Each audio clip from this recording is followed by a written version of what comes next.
আসসালামু আলাইকুম, আমি শুভ আইসিটি ক্যাম্পাসের পক্ষ থেকে সবাইকে স্বাগত জানাচ্ছি। আজকে আমরা আলোচনা করব দুইয়ের পরিপূরক পদ্ধতি নিয়ে। আমরা একটা প্রশ্ন লিখে রেখেছি -5 এর মান বের করো দুইয়ের পরিপূরক পদ্ধতিতে। তো তার আগে আমরা একটা কথা জেনে নিই। যদি +5 এর মান বের করতে বলে তাহলে প্রকৃত মান 1 এর পরিপূরক আর 2 এর পরিপূরক প্রতিটাতে একই উত্তর হবে। উত্তরের পরিবর্তন হবে আসলে যখন -5 এর মান বের করতে বলবে বা যে কোনো নেগেটিভ সংখ্যাকে নির্ণয় করতে বলবে। তো 2 এর পরিপূরক মানে কি? 2 এর পরিপূরক মানে হচ্ছে 1 এর পরিপূরকের সাথে 1 যোগ করা। তো 2 এর পরিপূরক মান নির্ণয় করতে গেলে আগে আমাদের 1 এর পরিপূরক লাগবে। আর 1 এর পরিপূরক পেতে হলে তো প্রকৃত মান লাগবে, কারণ প্রকৃত মানকে একবার উল্টালে আমরা 1 এর পরিপূরক পাই। আর 1 এর পরিপূরকের সাথে 1 যোগ করলে 2 এর পরিপূরক পাই। তার মানে আমরা যদি 2 এর পরিপূরক মান নির্ণয় করতে চাই, আমাদের 1 এর পরিপূরক লাগবে এবং প্রকৃত মান লাগবে।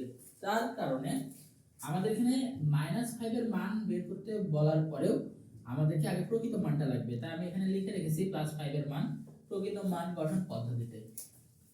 আচ্ছা, আমরা যদি এখানে 1 1 1 1 1 0 1 0 0 কে 1 1 কে 0 দ্বারা উল্টাই দিই, তাহলে এটা কি হয়? -5 এর মান, তাই না? হ্যাঁ, -5 এর মান তখন হয় যখন 1 এর পরিপূরকে থাকবে। কিন্তু এখন এটা -5 এর মান না, যার কারণে আমরা বলবো এটা 1 এর পরিপূরক মান। পরিপূরক তাহলে 2 এর পরিপূরকটি এই 1 এর পরিপূরকের সাথে যখন 1 যোগ করা হবে তখন 2 এর পরিপূরক মান পাওয়া যাবে। এখানে কিন্তু এখন আর এই প্রকৃত মানটা যোগ করা হবে না।